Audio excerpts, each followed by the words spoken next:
நீங்க லக்ஸுரி பிராண்டோட டிசைன்ஸ்லாம் பார்த்துருக்கீங்களா? ரொம்ப மினிமலா இருக்கும். ஸ்பேஸ் அதிகமா இருக்கும். அந்த ஸ்பேஸுக்கு பேரு தான் வந்து ஒயிட் ஸ்பேஸ். இன்னைக்கு அத பத்தி தான் பார்க்க போறோம். Hey pixels, welcome back to the channel. Last வீடியோல நம்ம அலைன்மென்ட் பத்தி பார்த்திருந்தோம். இன்னைக்கு அதோட நெக்ஸ்ட் கான்செப்ட் ஒயிட் ஸ்பேஸ பத்தி பார்க்க போறோம். இத நெகட்டிவ் ஸ்பேஸ்ன்னு கூட சொல்லுவாங்க. ஒயிட் ஸ்பேஸ்னா அந்த இடத்துல டிசைன் பண்ணாம இருக்கிறது இல்ல. அந்த ஒயிட் ஸ்பேஸே ஒரு டிசைன் தான்.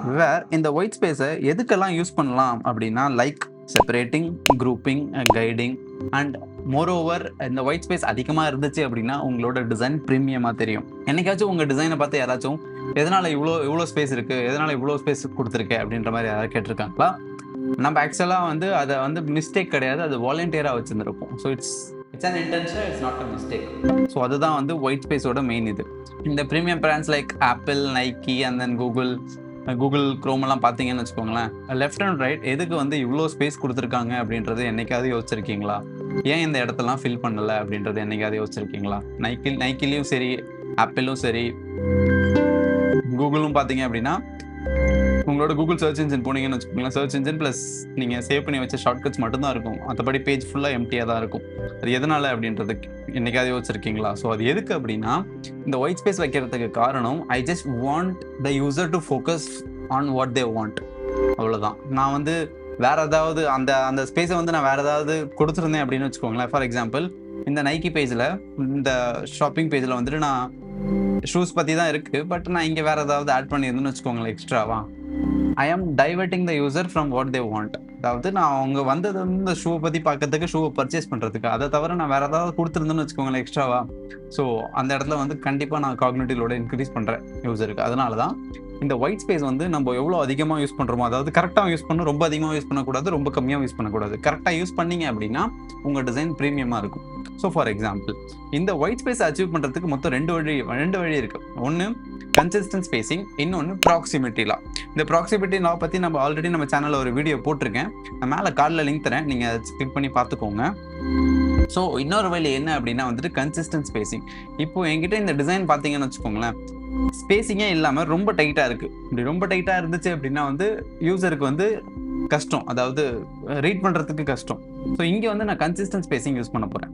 அதாவது இந்த கார்டுமே வந்து நான் ஆட்டோலேட் யூஸ் பண்ணி தான் கிரியேட் பண்ணியிருந்தேன். ஸோ ஆட்டோலேட்டை பற்றி உங்களுக்கு என்ன தெரியல அப்படின்னா, நம்ம சேனலில் ஆல்ரெடி அதையும் வீடியோ போட்டிருக்கேன். நான் மேலே கார்டில் லிங்க் தரேன், அதை கிளிக் பண்ணி பார்த்துக்கோங்க. ஸோ ஃபார் எக்ஸாம்பிள், கன்சிஸ்டன்ட் ஸ்பேசிங்னா ஒன்றுமே இல்லை. ஃபார் எக்ஸாம்பிள், இப்போ நீங்கள் வந்து பேஸ் ஸ்பேசிங் வந்து 8ன்னு எடுத்துக்கிட்டீங்கன்னு வச்சுக்கோங்களேன், அதோட இன்க்ரிமெண்ட் 8 + 8 16. உங்களோட நெக்ஸ்ட் ஸ்பேசிங் வந்து 16 இருக்கணும்.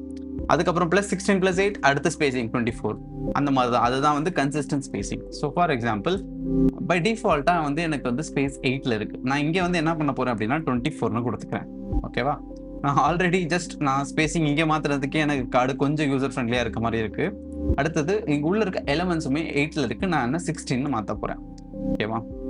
ஜஸ்ட் நான் ரெண்டே இடத்துல தான் ஸ்பேசிங்கை சேஞ்ச் பண்ணேன். பட் என்னோட கார்டு உங்களுக்கே டிஃபரன்ஸ் தெரியும், இதுக்கும் எவ்வளோ பெரிய டிஃபரன்ஸ் இருக்குது அப்படின்றது.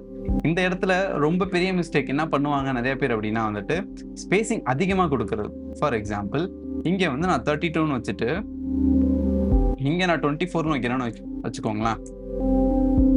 தெரியுதா உங்களுக்கு? So 3 different designs with 3 different spacing. Okay, இது வந்து ஸ்பேசிங் ஜஸ்ட் 8ல் தான் இருக்குது, காமனாக இருக்குது, எல்லாத்துக்குமே ஸ்பேஸ் காமனாக இருக்குது. ஸோ அந்தளவுக்கு யூசர் ஃப்ரெண்ட்லி கிடையாது. தேர்ட் கார்டு வந்துட்டு நான் ஸ்பேசிங் ரொம்ப அதிகமாக கொடுத்துருக்கேன். செகண்ட் கார்டில் வந்து ஸ்பேசிங் ஓகே அப்படின்ற மாதிரி கொடுத்துருக்கேன். ஸோ உங்களுக்கே 3 டிஃப்ரென்ஸ் தெரிஞ்சிருக்கும். ஸோ ஸ்பேசிங் வந்து என்றைக்கும் ரொம்ப அதிகமாகவும் கொடுக்கக்கூடாது, என்றைக்கும் கம்மியாகவும் கொடுக்கக்கூடாது. சரியா? ஸோ இந்த கன்சிஸ்டன்ட் ஸ்பேசிங் யூஸ் பண்ணீங்க அப்படின்னா வந்துட்டு ஆட்டோமேட்டிக்காக உங்கள் டிசைன் வந்து ப்ரீமியமாக தெரியும் அண்ட் யூசர் ஃப்ரெண்ட்லியாகவும் இருக்கும்.